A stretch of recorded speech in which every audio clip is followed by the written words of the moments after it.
Hey guys, today we're going to be playing Cobra Triangle on the Nintendo Entertainment System. Alright, we're back for another show and we got a good one today. And like I said guys, this game is Cobra Triangle.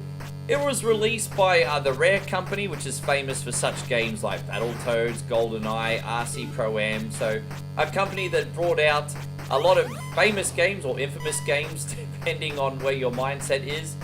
But this was a good one, and what's very surprising about Cobra Triangle to me is this was a very kind of like bargain binish kind of game.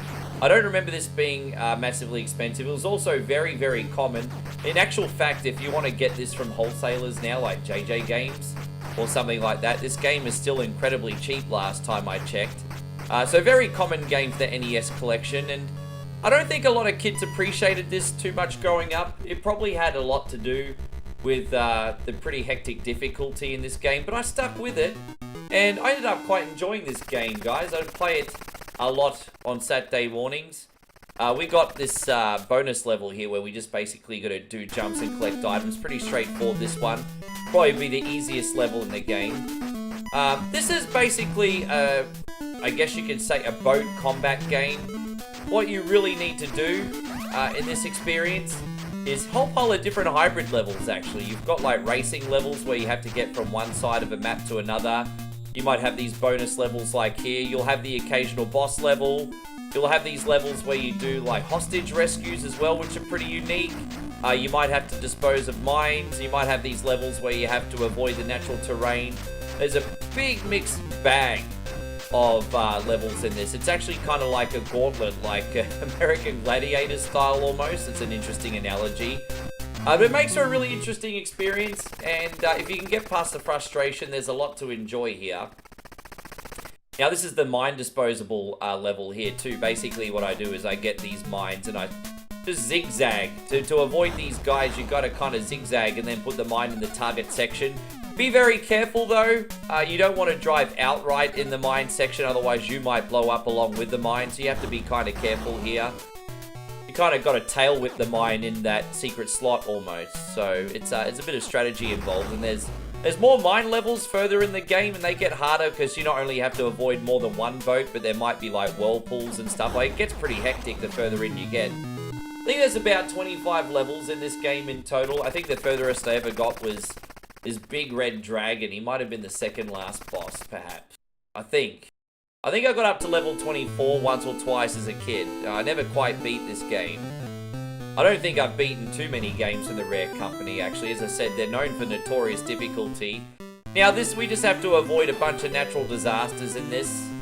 Bunch of logs, bunch of whirlpools. Easier said than done. I mean, that would be, I guess, moderately difficult enough if we weren't also avoiding enemies firing at us, which is pretty hectic. But so far so good, no deaths. What I like about this game is it's a little bit forgiving in the sense that even if you die, you manage to keep your power-ups. So you can progressively keep improving your power-ups as you go along. As you see, you got the turbo there. Not necessarily sure what the turbo does, actually. But you got the fire where you can increase your firepower, speed, you can increase the amount of missiles you hold as well. And there's also like a force ability, which I think makes you invincible for a limited amount of time. If you save that, it can probably be really handy for boss fights. And especially towards the end game, it's probably good to store one of those up. Alright, I think we got kind of like what's a bonus level here. So we got this shoot the target level now. And if we manage to get all the targets, we actually get an extra life. Which will be very handy, because we're only going to play with 1 credit today, just to add to the suspense. But yes, Cobra Triangle, last time I checked this out in the bargain bins at JJ Games, it was like the cheapest game for about $4.50 US. So it's an exceptionally common NES game. So like I said, if you're into collecting and everything, this is one of the first games you can put in the collection. Now we're going to save these kids at the pool. I joke around on my stream that I got married, and the one and only time that I was able to get laid, I had octuplets. And now all my octuplets are being kidnapped on me, so we're going to try and rescue these kids. I'm already down to 6. I started with 8. At least I can save now on the home food bill. Oh my gosh, leave my kids alone. They're my kids, they're not your kids. It's a story about a guy named OneCoin who Who's saving all these kids in the damn public pool? All these boats? Okay, we're not going to sing about Brady Bunch today. Again, this is how I joke around on my stream. Probably not going to translate too well on the YouTube video today. Now, the good news is, you actually pass a level as long as you've got one kid remaining. The more kids you have in the pool, the more points you get. But I just have to basically keep one alive, essentially. So that's my main focus. I'm not going to win any Dad of the Year awards here, as you can see. But look, we got 2 left. That's all right. I'm a very casual gamer, guys. I've never been the completionist. It's all been about finishing levels rather than getting high scores for me. Oh, there we go. This is a hard level. This is where we have to jump over these waterfalls, and this can basically lead to your undoing very quickly. I hope we don't screw up here, because we actually did stockpile a whole pile of lives here. So we got a couple more jumps. Oh, there you go. One more here. Is it? Yeah, there we go. Oh, we did it! That was lucky. You'd be surprised how very quickly you could lose like 3 or 4 lives in this level alone. It's nuts. Alright, I get this is cool. This is stage 9. This is a little bit of a breather level. Looks like we got like one of these racing sections again. So this is a good opportunity to rack up some points if that's what you're into. But you can also collect pods, as I said, to build up your items. These racing levels themselves, they even get a little bit harder later in the game. As I said, it's all about going from one side to another, but sometimes you'll have to navigate jumps over unclearable sections. You can even take shortcuts in this. Very, very tricky. Deceptively takes a lot of skill, these levels. This won't be the first, this is not the first time or the last time we'll do this, depending on how many lives we have left, but yeah. It is certainly a little bit of a breather at least, though, compared to some of the other ones we've already done. There we go, nice cruisy level here. So another game I'd recommend by this company is RC Pro-Am. It seemed like the Rare company was really into doing these isometric experiences back in the day, kind of like the 2.5D field of view as you got here. It's kind of a neat art style. I certainly think back in the 8-bit systems, it was certainly pretty cutting edge.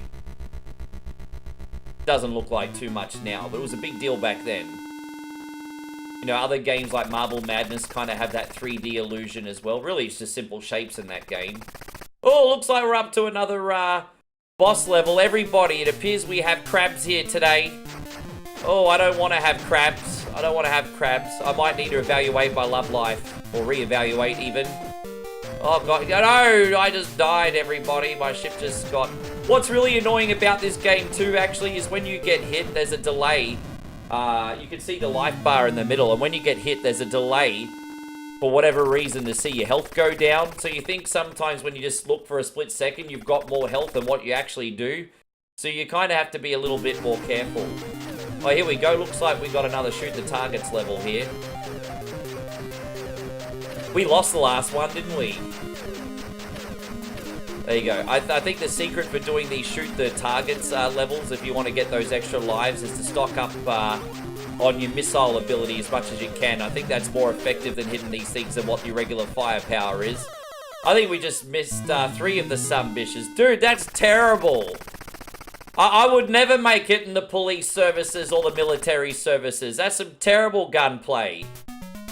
Alright, well, we got to dispose of 5 mines, and as you can see, we got 2 boats coming after us this time. So like I said earlier, this is going to progressively get harder. Now, the hardest bit is, like, you can zigzag away from these guys, no problem, but when you go through that little narrow section, that is probably where they're going to intercept you and steal the mine back off you. So yeah, you do have to be a bit careful. Hey, look at that. See, you just came head on the sunbish. You're gonna probably hear me say that word quite a lot over the course of the video. Anyway, all our followers here on One Coin Only, we're known as the Sunbish Army. It sounds like a naughty word, but it is. Sunbish technically doesn't mean anything because it's a made-up word. So, what appeals to people about the Sunbish word is it sounds naughty without actually being naughty. At least in my opinion. Some people might disagree, and that's fine. There you go. This video's going off on a big tangent right now. Oh, one more. So what's really stressful about these levels as well, I forgot to mention, you also have a very strict time limit, and when you're almost about at the end of your time limit, you'll hear the music change. You can't see the time limit right now because my body's actually covering it. So it's probably worth noting that, yes, a lot of these levels are timed as well. I don't know if all of them are. Yeah, it seems like every level has a time limit, but it doesn't really become much of a factor in most of them. Mine levels, yes. Now, here we go. We got another one of these annoying avoid the obstacles. This time we're going to do our Titanic impersonation and avoid all these freaking icebergs. And you think this one is tough. There's a level towards the end where they go even quicker. It's absolutely freaking brutal. I probably found that this is generally the section growing up where I would lose probably most of my lives, to be honest. So there we go. We got humbled very quickly there. There's always just, there's no margin for error. You have to get past those, like, revolving door ones, like, at the perfect time. It's, you're also driving against the current here. It's really nuts. We're on our last life, guys. See, oh gosh, this might be our undoing, everyone. At least we got to get halfway through the game, but I certainly have some work to do. Oh, wow. Oh, bro, that is nuts. I think that's our cue to end the stream. Ha! So, guys, we want to thank you so much for taking a trip down memory lane with Cobra Triangle today. Bargain bin game, not very expensive, pretty low risk. Don't listen to the naysayers. Try it out for yourself. You might have a good time. We'll see you on the next video, guys. You all take care.